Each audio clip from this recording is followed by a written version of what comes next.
Denver Sports presents the Mile High Hockey Podcast with Mike Evans, presented by Fort Comfort Gutters.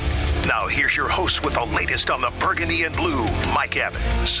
Hey everybody, welcome on into the Mile High Hockey Podcast presented by Fort Comfort Gutters. I am Mike Evans, and we don't have a lot of great things to talk about with the Avalanche right now, but it's 3 games since the last time we talked, and it's the road trip out west. It's the overtime loss to Arizona. It's the shootout loss to Anaheim, and then it's the regulation loss to the LA Kings. I'm not going to make a big deal of a road trip that saw them go 0-1-2 and only accumulate, 2 of a possible 6 points. It's a long season. It's the Big 82, as I like to call it, and oftentimes, this part of the season, it kind of feels like you're starting to kind of get into the dog days of the season a little bit. And I honestly look at it as, hey, it's 3 games. It's 3 road games off the schedule, 3 less road games that you have to play. And let's leave it at that. Let's not make too big of a deal of it. But being as how we talk about the Avs and talk hockey here, let's take a closer look at those 3 losses and maybe look at some things some patterns and some things that maybe we ought to be paying a little bit more close attention to. Of course, the health of Cale Makar goes without saying. Duh, right? So to see him miss a game, anytime he misses a game, even though it's not expected to be serious, it's still something that always gives you pause because it does show, especially defensively, no Cale Makar, no Samuel Girard. It's just a reminder that's a lot to overcome. And you look at what's left behind defensemen like that, it does lead to, do you have enough depth defensively? And is that something that as we look ahead to a trade deadline, a potential, is that a spot that you might want to strengthen for a playoff run, just in case? Because everybody there, Makar, Taves, Girard, Byram, Jack Johnson. Tell you, Caleb Jones has been a really nice find as well.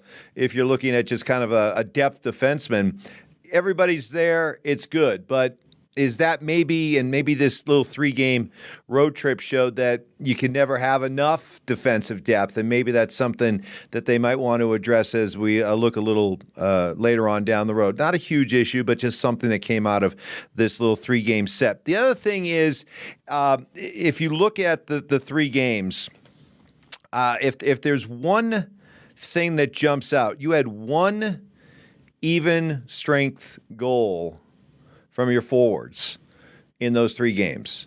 In fact, you only had a couple of goals from your forwards, counting power play goals as well. The scoring was very much defenseman scoring with Byram, Manson, Taves all scoring. We've talked about this on this podcast before, how if there's one question that needs to be answered for this team to feel really confident going into the playoffs is, do they have enough with their forwards? And on this little 3-game set, again, I'm not making a huge deal of it, but what does stand out is that you didn't get a lot of production from your forwards, and it was one of those things that unless you're getting production from McKinnon and Rantanen and Nichushkin, if you're not getting the big guns delivering, what's behind them? Who else is picking up the slack? And of these 3 games that we're talking about, Miles Wood was the only forward that scored on the even strength. So, and it was the only other forward that scored. So it's just something to watch. Again, you're going to go through patterns and little periods during the course of the season where guys are a little quiet, a little slump. All in all, I guess you could look at the positive being that you got a lot of production from your defensemen. And if you think back to the year they won the Cup, they were getting a lot of contributions from defensemen.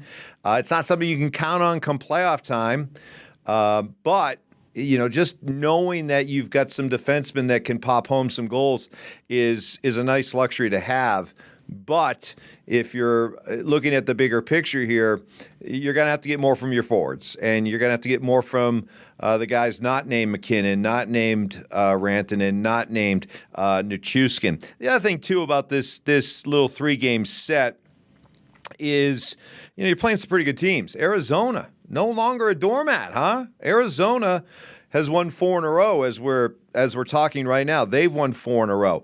Anaheim, that one stings. Of the 3 that they played, that one kind of stings a little bit because you had an Anaheim team that had lost 8 in a row. And in that game, you had a 2-0 lead and a 3-1 lead, and those leads both got away. You ended up losing in the shootout. Then you play an LA team that's had just had a 5-game winning streak snapped. They were coming off a loss.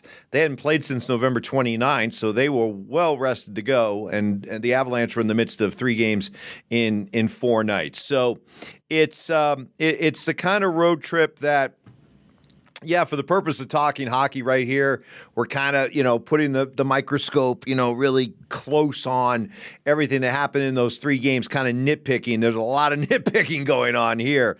But I would, I guess, step back and just say it's 3 games in early December during a long season.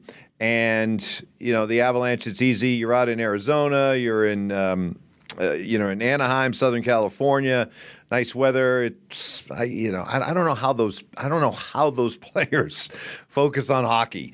I don't know how you live and play in LA and stay focused on your job when you've got everything going on there. But the Avalanche come away with only 2 points out of the out of the possible 6. But as far as what to take from it, concern-o-meter, for me, it's at like a 3.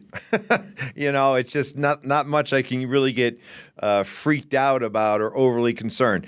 Just leave it at a couple things, couple takeaways for me from this road trip. One, without Makar, without Girard, maybe just a reminder that a little bit more defensive depth might not be the worst thing to try to address and look forward to as you move along a little bit deeper in the season. And then again, just what you're getting from your forwards. Not a lot from your forwards during this 3-game stretch. Nothing really, save for 1 goal on even strength. That's something that needs to be improved. That's something that needs to be addressed. Goaltending was fine during the course of this 3-game series, this 3-game set. So that is where this hockey team is at, and there'll be far more important games and far more important road trips that we'll be certainly focusing on as the season goes along. 3 road games, got them done. They're out of the way. 3 less road games on the schedule, and we move on. So that'll do it for this edition of the Mile High Hockey Podcast, presented by Fort Comfort Gutters. And we'll be back again on Friday to chronicle the week that was with the Avalanche. Have a great day. Thanks for watching.